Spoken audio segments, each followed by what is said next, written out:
On June 12th at 5:21 p.m. Eastern Time, the US government killed the two most powerful AI models ever made public. In just a few hours, Fable 5 and Mythos 5 disappeared, for everyone, everywhere in the world, overnight. And I will explain to you why, for us Europeans, this might be the best news of the year. First idea to twist right away: no, we are not the target of a geostrategic offensive, and no, it's not just a simple bug. The truth is more prosaic. We are the collateral damage of an internal quarrel within the American camp. Let's revisit the facts. Fable 5 is a model with near-military capabilities, particularly for spotting software vulnerabilities. It was restricted by security locks. Except that someone found a way to bypass these locks. The government asked Anthropic to fix the flaw or withdraw the model. Anthropic refused, deeming the issue minor. According to the company, these are already known vulnerabilities that other public models can also detect. Washington responded with an export control, which it promises to lift as soon as the breach is closed. And the whistleblower? According to the Wall Street Journal, as reported by Reuters and TechCrunch, it would be Andy Jassy, the head of Amazon, the primary investor in Anthropic. He would have warned Treasury Secretary Scott Bessent that his own researchers had managed to get Fable to produce useful information for a cyber attack. Amazon, for its part, only says that it is common for governments to consult it on security risks without confirming the details. Add to this an older dispute. Anthropic has refused the military use of its models without safeguards, which has already caused friction with the Pentagon. Conclusion: an investor who alerts, a government that reacts, a company that challenges the severity, an American family affair. On this specific point, the administration is not entirely wrong to be concerned about a frontier model with cyber capabilities. The disagreement concerns the proportion of the response, not the existence of the risk. But in this story, Europe is not targeted. It is just in the wrong place at the wrong time. Now let's take a step back, because focusing on Fable is like looking at the finger when you should be looking at the moon. While the West debates its security locks, another movement, much deeper, is reshaping the map of AI. And it comes from China. The numbers are indisputable. In the open weight models, those that can be downloaded, audited, and hosted independently, Chinese laboratories currently occupy 4 of the top 5 positions.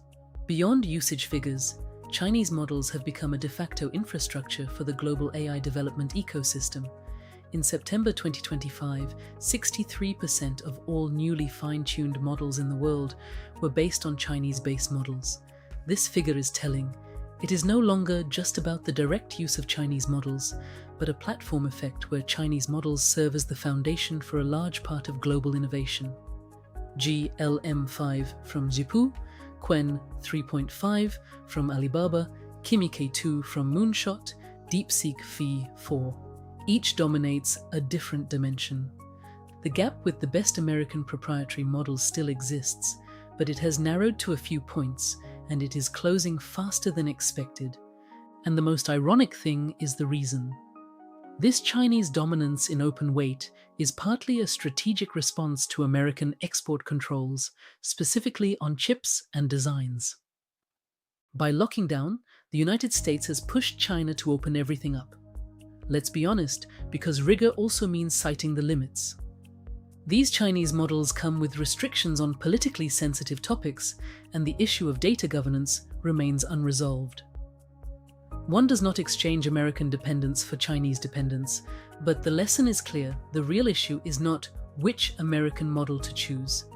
It is, how much longer are we going to entrust our artificial intelligence to supply chains over which we have no control? Good news, the European answer already exists, and it consists of 3 blocks that you can assemble starting this week. Brick number 1, the French model, Mistral.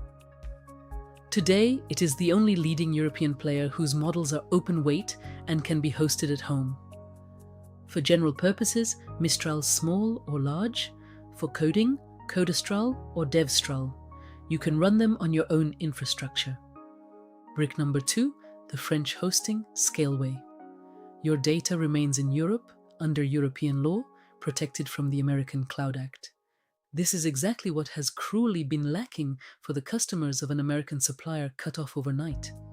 Brick number 3, for organizations subject to strong obligations, the European model designed for the AI Act, TildeOpen LLM, developed by the Latvian SME Tilde. Trained on the European supercomputer, optimized for European languages, and designed from the ground up for regulatory compliance. French model, French hosting, European compliance. 3 bricks, 1 logic, sovereignty, and none depends on the goodwill of Washington on a Friday evening at 5:21 p.m. So yes, the cut of Fable and Mythos made a lot of noise, but it has mainly done us a huge service. It transformed an abstract question, digital sovereignty, into a real-life demonstration. Dependence has a cost, and it can fall without warning. Autonomy, on the other hand, is built brick by brick, and the bricks already exist. And this autonomy starts with one thing: understanding. Learn the essentials of AI, how it works, its value chain, what really matters, by training on the Quest platform at next-ai.fr. See you soon on Quest.